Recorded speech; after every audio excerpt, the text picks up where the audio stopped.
The Child's Story.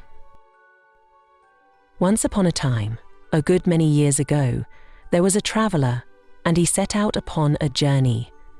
It was a magic journey, and was to seem very long when he began it, and very short when he got halfway through. He travelled along a rather dark path for some little time, without meeting anything, until at last he came to a beautiful child. So he said to the child, "What do you do here?" And the child said, "I am always at play. Come and play with me." So he played with that child the whole day long, and they were very merry. The sky was so blue, the sun was so bright, the water was so sparkling, the leaves were so green, the flowers were so lovely, and they heard such singing birds and saw so many butterflies that everything was beautiful. This was in fine weather. When it rained, they loved to watch the falling drops and to smell the fresh scents. When it blew, it was delightful to listen to the wind and fancy what it said as it came rushing from its home. Where was that, they wondered, whistling and howling, driving the clouds before it, bending the trees, rumbling in the chimneys, shaking the house, and making the sea roar in fury. But when it snowed, that was best of all, for they liked nothing so well as to look up at the white flakes falling fast and thick, like down from the breasts of millions of white birds, and to see how smooth and deep the drift was, and to listen to the hush upon the paths and roads. They had plenty of the finest toys in the world, and the most astonishing picture books, all about scimitars and slippers and turbans, and dwarfs and giants, and genii and fairies, and bluebeards and beanstalks, and riches and caverns and forests and valentines and orsons, and all new and all true. But one day of a sudden the traveller lost the child. He called to him over and over again, but got no answer. So he went upon his road and went on for a little while without meeting anything, until at last he came to a handsome boy. So he said to the boy, "What do you do here?" And the boy said, "I am always learning. Come and learn with me." So he learned with that boy about Jupiter and Juno, and the Greeks and the Romans, and I don't know what, and learned more than I could tell, or he either, for he soon forgot a great deal of it. But they were not always learning. They had the merriest games that ever were played. They rowed upon the river in summer and skated on the ice in winter. They were active afoot and active on horseback, at cricket and all games at ball, at prisoner's base, hare and hounds, follow my leader, and more sports than I can think of. Nobody could beat them. They had holidays too, and 12th cakes, and parties where they danced till midnight, and real theatres where they saw palaces of real gold and silver rise out of the real earth, and saw all the wonders of the world at once. As to friends, they had such dear friends, and so many of them, that I want the time to reckon them up. They were all young, like the handsome boy, and were never to be strange to one another all their lives through. Still one day, in the midst of all these pleasures, the traveller lost the boy as he had lost the child, and after calling to him in vain, went on upon his journey. So he went on for a little while without seeing anything, until at last he came to a young man. So he said to the young man, "What do you do here?" And the young man said, "I am always in love. Come and love with me." So he went away with that young man, and presently they came to one of the prettiest girls that ever was seen, just like Fanny in the corner there, and she had eyes like Fanny, and hair like Fanny, and dimples like Fanny's, and she laughed and coloured just as Fanny does while I'm talking about her. So the young man fell in love directly, just as somebody I won't mention, the first time he came here, did with Fanny. Well, he was teased sometimes, just as somebody used to be by Fanny, and they quarrelled sometimes, just as somebody and Fanny used to quarrel. And they made it up, and sat in the dark, and wrote letters every day, and never were happy asunder, and were always looking out for one another and pretending not to, and were engaged at Christmas time, and sat close to one another by the fire, and were going to be married very soon, all exactly like somebody I won't mention. And Fanny, but the traveller lost them one day, as he had lost the rest of his friends, and after calling to them to come back, which they never did, went on upon his journey. So he went on for a little while without seeing anything, until at last he came to a middle-aged gentleman. "So," he said to the gentleman, "what are you doing here?" And his answer was, "I am always busy. Come and be busy with me."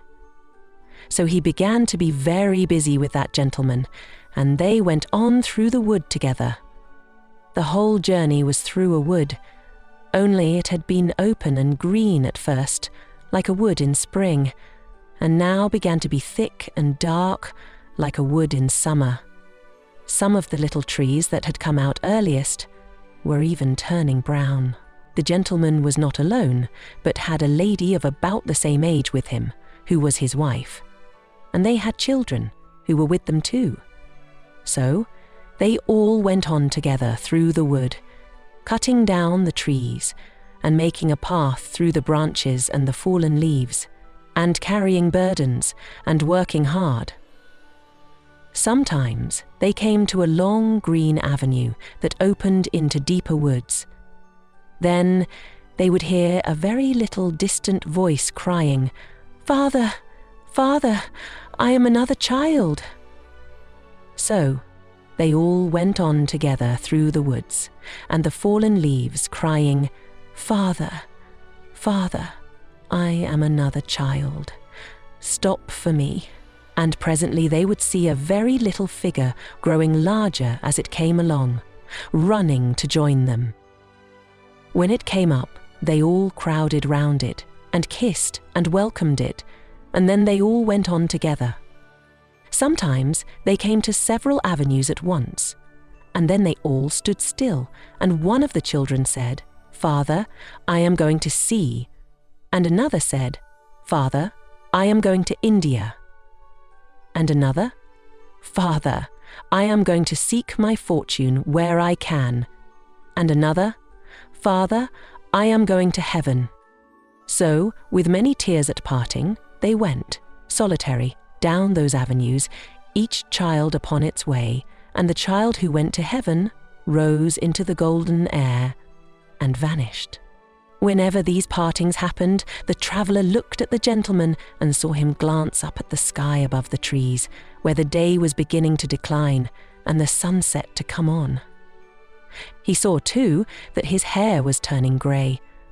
But they never could rest long, for they had their journey to perform, and it was necessary for them to be always busy. At last, there had been so many partings that there were no children left, and only the traveller, the gentleman, and the lady went upon their way in company. And now the wood was yellow, and now brown, and the leaves even of the forest trees began to fall. So they came to an avenue that was darker than the rest, and were pressing forward on their journey without looking down it, when the lady stopped. "My husband," said the lady, "I'm called." They listened, and they heard a voice a long way down the avenue say, "Mother, mother."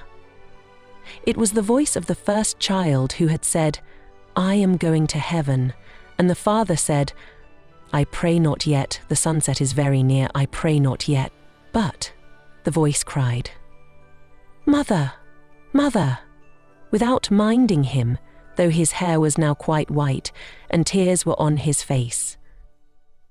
Then the mother, who was already drawn into the shade of the dark avenue, and moving away with her arms still round his neck, kissed him and said, "My dearest, I am summoned, and I go." And she was gone.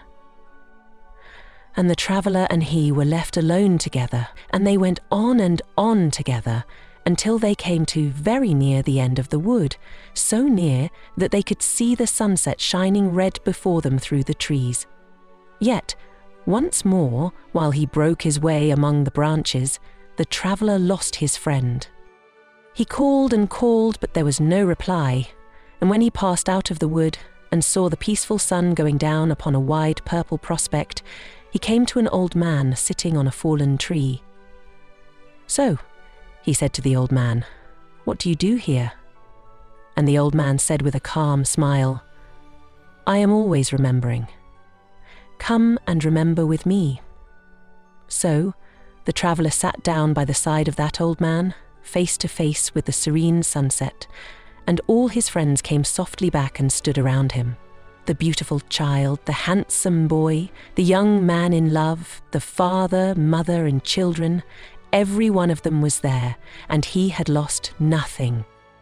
So he loved them all, and was kind and forbearing with them all, and was always pleased to watch them all, and they all honoured and loved him.